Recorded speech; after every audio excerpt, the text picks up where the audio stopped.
ব্যাঙ্গালোরের তরুণ engineer, AI engineer Atul Subhash, এই নামটা আজকে আর কারুর অপরিচিত নয়, তাই তো বন্ধুরা? খুবই দুঃখের সঙ্গেই জানাতে হচ্ছে যে তিনি আমাদের মধ্যে কিন্তু আর নেই। এই যে 34 বছরের তরুণ যে ইঞ্জিনিয়ার, তার জীবনটা কিন্তু তার বিবাহ পূর্ববর্তীকালে যথেষ্ট ভালো ছিল। বিবাহের সময় যে খারাপ ছিল বলা যাবে না, কারণ বিয়ের সময় তো মানুষ চেনা যায় না। কিন্তু তার জীবনটা দুর্বিষহ করে তুলেছিল তার স্ত্রী এবং তার শাশুড়ি এবং শালা, যা শোনা যাচ্ছে। অনেকটাই অনেকের কাছে সব কিছুই জানা, তবে যাদের কাছে জানা নেই তাদের অবগতির জন্য বলে রাখি, এই ছেলেটি আর বেঁচে নেই। সে নিজেকে শেষ করে দিয়েছে এবং শেষ করার আগে সে 1.5 ঘন্টার একটি ভিডিও এবং 24 পাতার একটি জবানবন্দি জমা করে গিয়েছে। যে ভিডিওতে দেখা যাচ্ছে সে বলছে যে আমার জীবন আমি শেষ করে দিতে বাধ্য হচ্ছি। কারণটা সে যা বলেছে, তার উপর গত 2 বছর ধরে 9টি কেস করা হয়েছে। সবগুলোই করেছে তার স্ত্রী এবং শ্বশুরবাড়ির থেকে।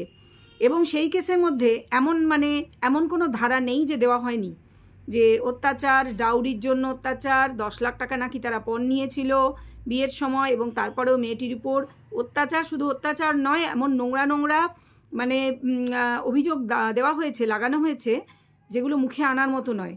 যেমন কি বলে, ওই অন্য রকমের ধরনের করে তাকে যৌন বিকৃতির প্রকাশ তার উপর করা হয়েছে। যৌন বিকৃত আচরণ, এই ধরনের কিছু ধারা লাগানো হয়েছে, মুখে আনার মতো নয়। তো এইগুলি সব সহ্য কিন্তু ছেলেটি করছিল।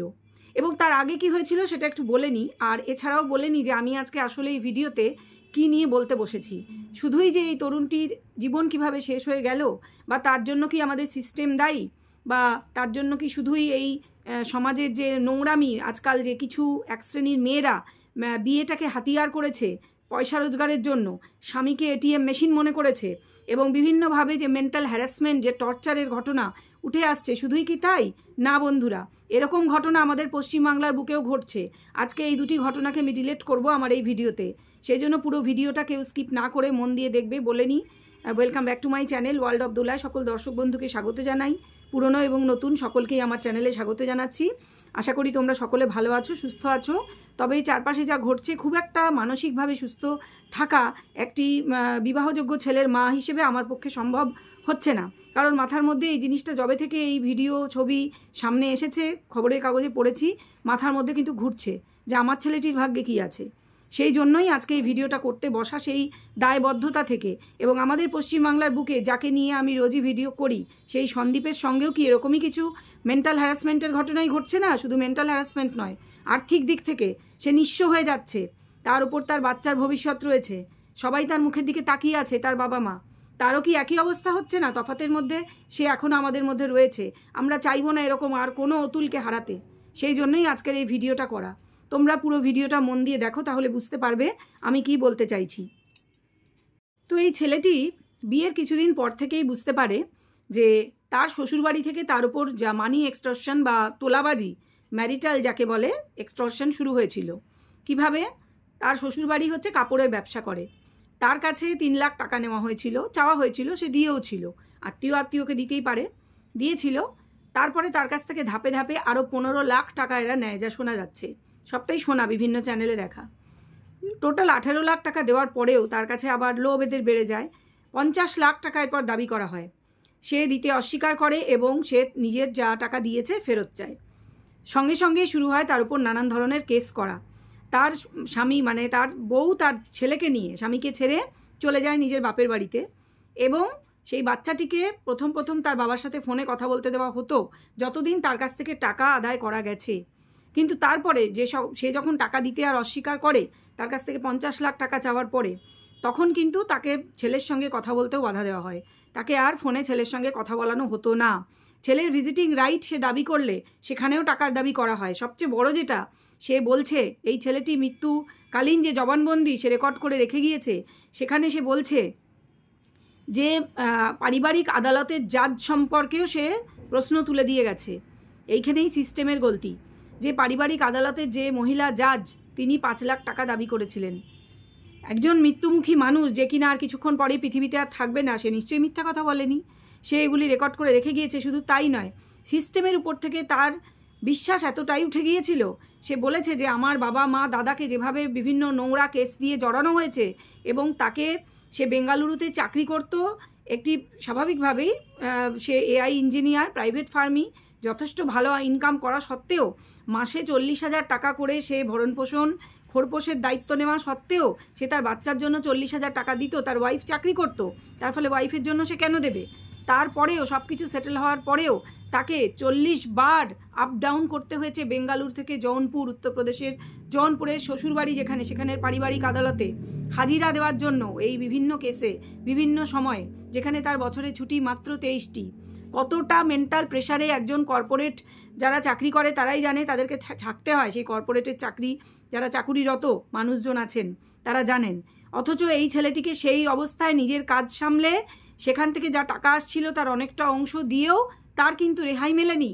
তার এবং তার পরিবারের প্রচুর হ্যারাসমেন্ট সহ্য করার পর ছেলেটি ডিপ্রেশনে চলে যায়। সে আর সহ্য করতে পারে না। সে দেখে তারই কাছ থেকে নেওয়া টাকা দিয়ে তাকেই জব্দ করার এই প্রক্রিয়া এন্ডলেসলি চলছে এবং সিস্টেম হয়ে গেছে তার সাথী। তার এই শ্বশুরবাড়ির এইসব খারাপ কাজে সঙ্গী হয়ে গেছে সিস্টেম, যে তার কাছ থেকে বিভিন্ন লোক বিভিন্ন সময় টাকা দাবি করেছে। অথচ সে কিন্তু কোনো সুরাহা পায়নি। আর কোনো উপায় খুঁজে না পেয়ে সে নিজেকে শেষ করে দেওয়ার সিদ্ধান্ত নেয়। এই জন্যই সে তার পরিবারে তার বাবা মা এবং দাদাকে এই অত্যাচারের হাত থেকে বাঁচাতে চেয়েছিল এবং সে তার মৃত্যুকালীন জবানবন্দিতে বলে গেছে যে তার বাচ্চাটিকে পালন পোষণ করতে তার স্ত্রী যোগ্য নয়, সেজন্য বাচ্চাটিকে যেন তার বাবা মায়ের কাছে দিয়ে দেওয়া হয়, মানে নিজের বাবা মায়ের কাছে, দাদু দিদার কাছে। এর থেকে আমরা এটাই রিলেট করতে পারি যে আমাদের পশ্চিমবাংলাতেও ঠিক এরকমই ঘটনা কিন্তু চলছে। আমি প্রমাণ দিয়ে বলবো। কিছুদিন আগে, বেশ কিছুদিন আগে, কয়েক মাস আগে এই স্বামী স্ত্রীর মধ্যে বনিবনা হয়নি, পরকীয়া করে স্ত্রী বেরিয়ে গেছে। বনিবনা সেই কারণেই হয়নি, আমরা যে দেখছি যে ঘটনাটা, যাকে নিয়ে রোজ বলি, চলে যাওয়ার পরে বেশ কিছুদিন চুপচাপ থাকার পর নিজের চ্যানেল খুলে চ্যানেল দাঁড় করিয়ে অনেক মিথ্যা মাথ্যা কথা বলে, যেগুলো প্রমাণ শুদ্ধ মিথ্যা, তাকে আমরা দেখতে পাচ্ছি সে গয়নাগুলো বের করে করে পড়ছে। সে বলছে কোনো গয়না সে নিয়ে আসেনি, তাকে কিচ্ছু দেয়নি, সে একটা নাইটি পরে বেরিয়ে এসেছিলো। অথচ তার পুরনো সমস্ত জামা কাপড় তাকে পরবর্তীকালে পরতে দেখেছি আমরা। এবং শুধু সেটাই নয়, এই যে মেন্টাল হ্যারাসমেন্ট সে কিভাবে করেছে, তাকে বিভিন্ন ভিডিওতে বলতে শোনা গেছে সে কিভাবে তার স্বামীকে জব্দ করবে, যে এবার তো তোকে আমি ছাড়বো না, পায়ে এনে ফেলবো, দেখ তোকে কিভাবে আমি হ্যারাস করি, একদম পরিষ্কার ও অন ক্যামেরা সে বলেছে। এবং এগুলো কিন্তু তার বিরুদ্ধে জলজ্যান্ত প্রমাণ বন্ধুরা, এগুলোই কিন্তু সে প্রমাণ। শুধু কিতনে আদমি থে বলে নিজের থাইতে চাপড় মারেনি প্রথমবার যখন সে 498A, এইটা নিয়েই কথা উঠেছে আজকে সুপ্রিম কোর্টেও, যে মেয়েরা কিভাবে, এক শ্রেণীর মেয়েরা বিয়ের পরে 498A-তে কেস দিয়ে প্রতিশোধের জন্য, স্বামীর বিরুদ্ধে প্রতিশোধ নেওয়ার জন্য এই আইনের ধারাটিকে ব্যবহার করছে। এবং এই মেয়েটিও তার ব্যতিক্রম নয়, সেও কিন্তু একই জিনিস করেছে। 498A-তে কেস দিয়েছে, যখন সেখানেও সুবিধা হয়নি, তখন তার চ্যানেলে যখন স্ট্রাইক পড়েছে সঙ্গত কারণে, সে তার এক্সের চ্যানেল থেকে ভিডিও নিয়ে বিনা অনুমতিতে নিজের ভিডিওর মধ্যে চালিয়েছে, তখন তাকে স্ট্রাইক দিয়েছে সঙ্গত কারণে। এবং তার আগে ওয়ার্ন করেছে, জেনারেলি ওয়ার্ন করা হয়েছিল, সেটা না শুনে আমার ছবি আমি নেব না কেন এটা মনে করে যখন করা হয়েছে, তারপরে ওপেন ক্যামেরায়, অন ক্যামেরা সে ধমকি দিয়েছে যে দেখ এবার তোর আমি কী হাল করি, তোকে আমার পায়ে এনে ফেলবো, গিরগিরাতে হবে আমার পায়ে পড়ে, তোর আমি এমন হাল করে দেবো তুই ভাবতে পারবি না, বলে ওপেন ধমকি দেওয়া হয়েছে ক্যামেরা। এবং সেই ভিডিও আমি শিওর তার এক্সের কাছে রয়েছে এবং তার লিগাল টিম নিশ্চয়ই সেটা হাতে পেয়ে গেছেন। এটা নিয়ে কিন্তু তার এগেনস্টে ইজিলি কেস করা যায়, ভালো রকম কেস খাওয়ানো যায়। আমি বলবো যারা রয়েছেন লিগাল টিম, আমি তাদের নজরে আনতে চাইবো এবং আপনারা উপযুক্ত ব্যবস্থা এখনই নিন। আমরা আর কোনো অতুল সুভাষ চাই না, আমরা চাই না, কারণ আমার ঘরেও একটি বিবাহযোগ্য ছেলে রয়েছে, আমি তার বিয়ে দিতে ভয় পাচ্ছি। আমি পারছি না ভাবতে যে এরকম কোনো ঘটনার মধ্যে জড়িয়ে পড়তে, যে ছেলেটির জীবন এবং আমাদের জীবনে যাতে এই দিকে না চলে যায়।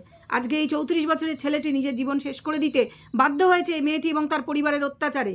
টাকা পয়সার লোভের কোনো শেষ নেই, এইভাবে টাকা আদায় করা হয়েছে। শুধু নয়, মান সম্মান, পারিবারিক সমস্ত, তার চাকরি নিয়ে টানাটানি, কারণ তার সেই চাকরিটা রাখবে কী করে, অথচ তার কাছ থেকে কন্টিনিউয়াসলি টাকার দাবি করা হয়েছে।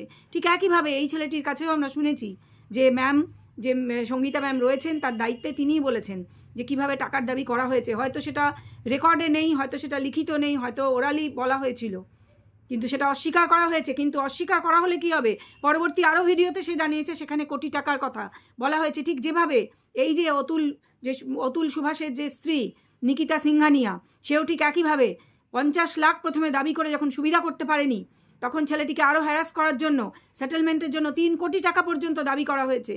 লোভের কোনো শেষ নেই এদের লোভের জন্য একটা ছেলের জীবন শেষ হয়ে গেছে। আমরা চাই না আর কোনো অতুল সুভাষ আমাদের মধ্যে হোক, আমাদের মধ্যে থাকুক। বন্ধু, তোমরা চাও? প্রত্যেকের ঘরেই ছেলে মেয়ে আছে। আর কোনো অতুল সুভাষ কি আমরা চাইবো? না তার আগেই এই ব্যাপারটা যাতে থেমে যায়, এখানে যাতে উপযুক্ত বিচার পায় ছেলেটি, এই সন্দীপ যেন উপযুক্ত বিচার পায়, আমরা সেটা দেখব।